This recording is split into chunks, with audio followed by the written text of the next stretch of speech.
Bionyama. Ele he just sim ni wo je shop. Anase na iwo no gwa wo leri aleri ya gi level oya. Ni so nyo na bra ga mudu so bon ebu ala. Ele tu ugwu nwo ye jiri kwedo oriri. Adi tuku ugwu adi ka adi ari. Nwo yem sigo wepụrụ na ndam. Ginye change ere me address. Nwo de gbabutu kwa ndọ na aga hu ge. Elu di ihe ihe ke. Ay, liquid. Emmanuel. Ay. Hello. Oh! Na boga na maga amuru gi no ga ma jijiji. Jijiji ni ma na mbo we di ma patra gi na ma hodo. Me ihe mmadụ ga eji nwo gini me Emmanuel.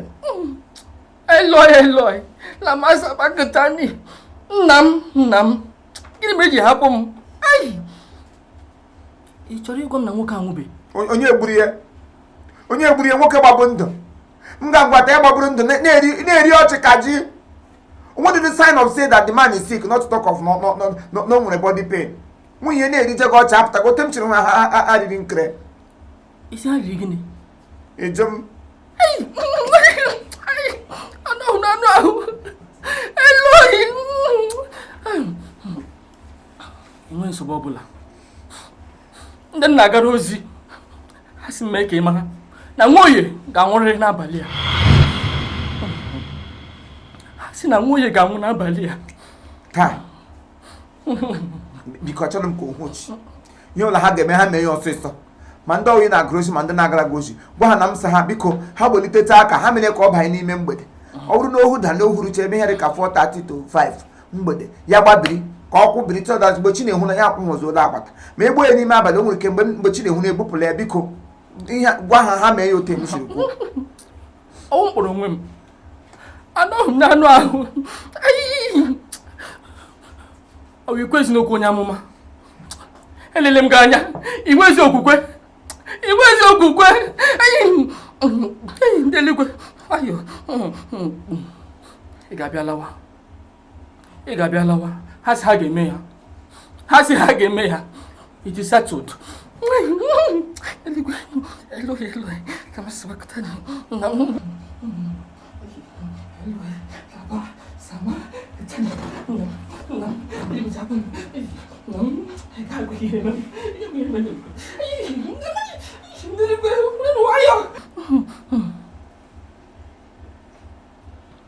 Onye nzuzu ndị agboro gị mmadụ iche na ọ dị noisy ịtụtụrụ ndụ ị na-ama etu esi ke ya gbuo ka ọ bụrụ anụ m n'isi ara ihe si ngwa gị ekwenụ amamihe wa ọbara m dị agbụfe ọbara Chineke kere eke.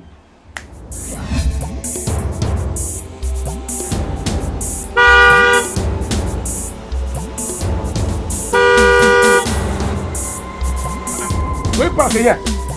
Who paid these beetles?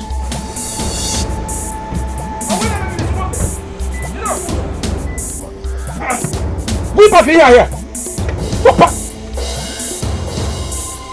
What's the meaning of this?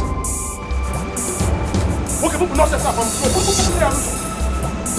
Put the nonsense here.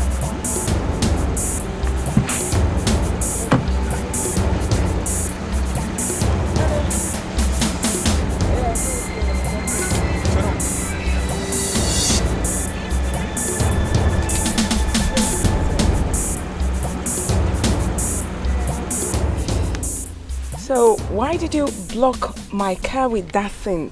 Come, what's the name of this? What's the name of your car? Alright, never mind. So, what can I do for you?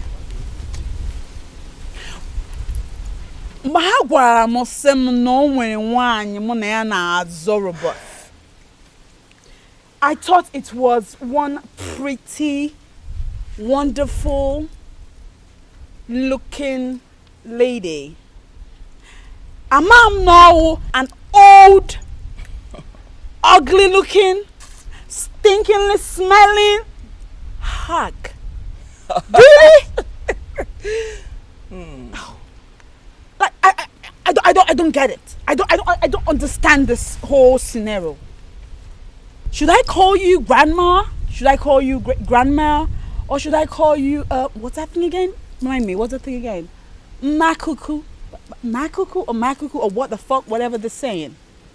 Look, Keep away from Robert. He's mine. We're getting married. I don't know why you're in our space. Hello? You're in our space? Keep away from Robert for the very last time. Really? Yes. I don't even know what to call you. Game gapo gapo. Ikbaram Makoko. I wanna be thick madam. Look at you. Itoruru na ihe ji nwanyị eme. That is asi classy, wealthy women to come out. You, will you step out? So you are... Excuse me. You want to tell me? Come on, don't talk when I'm talking. Are you mad? Asinde bo nwanyị pụta. Ọchịcha izokoro. Tiri flowing gown. Pụtakwa. Now let me warn you for the first and the very last time. Mfunara. What is she doing? Ewo ara go agbarola gi nke gi gba egwu ma n'ụzọ. Mhu gi anywhere. An inch. 100 meters or miles close to Robert. Nnem kaji sie gi kanko. Wopuru gi grandmother am not available because I cannot use something like you to cook anyways. Owegi sie ni. I'm warning you. Hey, is the man talking? Who's talking? Are you talking? Did you say something? Look. Let's throw away this whole phonetic accent aside. I go tear you! True, I go rubbish you, you go red! Wait till they worry this way. They speak short, I have to lick you the para. You have to yam of patayan sending. I go tear you, leave my man alone! Eti! Waiting they worry you. Baby girl. Wait till happen. It go smell you die. No. Listen. If you try it, Wait till what happen. I will teach you a lesson. Wait till what happen. I'm warning you. Wait till what happen. I'm warning Wait you. till you feel do. Nothing. Nothing. Nothing. Now come here. Go back to your car before I beat the hell out of you. Are you serious? Okay. Okay, otherwise here. Oh really? I still look good. I'm still good. Nonsense. Now, put nonsense. I'm not remote now. Put nonsense before my eye. I'm looking at robots again. I'm thinking I got the wine. Mbara gegu surugede. Monkey.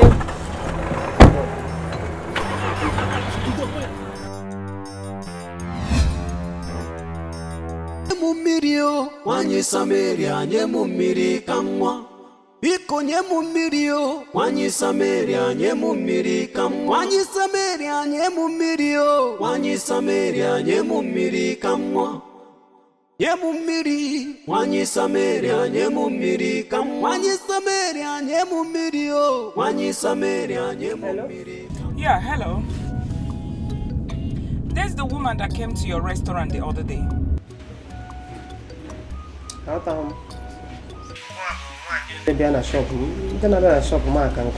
Yeah, please, I called to warn you. Biko. Chalumo. Ebe Robert no. Robert ejirom nyato. Robert ahurum nyananya. I love from Robert. So Biko, obuna Robert na serve as a restaurant boy. Ya no lota. Achọghị m ihe ọbụla ga-eme no gị tinye anya gbasara ihe ọbụla me na Robert na-eme. Soro. Oh. Nke nwa bụ nwaanyị abịa mbosi nke na Robert nọ n'ilo akọ. Gịnị jikọrọ nke na Robert? Can you imagine? Ị na-ajụ m kedu dịka ihe jikọtara me na Robert? What kind of friend is? What do you mean? Ọ na ịbụrụ nwaanyị? Ị na-ajụ m kedu ihe nwere to do with Robert? Lanya ka ngwa gị. Otu ahụ bụ nwaanyị, ị kwesịrị ịma mmekọrịta nwoke na nwaanyị. Biko chara m n'ụzọ na ihe gbasara Robert. N'anya ka ngwa gị ghọtara m isi kọọlụ ya kpọọ m, amakwụ m ihe iji kpọọ m. onwe ihe jikọ gị na robot unu eme na-ebata shọpụ m ịnụ ihe m na-agwa gị eme na-ebata shọpụ m and ihe akwa bụrụ ikpeazụ ya kpọm na fon ajụ m nka ajụjụ na-enweghị isi na ọdụ biko kpesịkwa na fon ọzọ ka ọdụ. Hello. Unbelievable. Hey! Ọmụka nwaanyị mama putu drop column. Chineke nwaanyị ka ga ịwakwa nkịlịnka anya. Nwaanyị mkpọkọrọ mama putu rice, putu beans, yam for me. Yeah. Ọ dị mma. Madam, or wherever I go to come 1 or 2 bottles. Isi na akpari m here now. Hey, kwam sacheganya. Take me to where I'm going to. Sorry. Ndo. Anum pama. Won't take 1 bottle, 2 bottles. Madam, Baba ham, kam kweku. Sorry ma. It's okay. I'm sorry.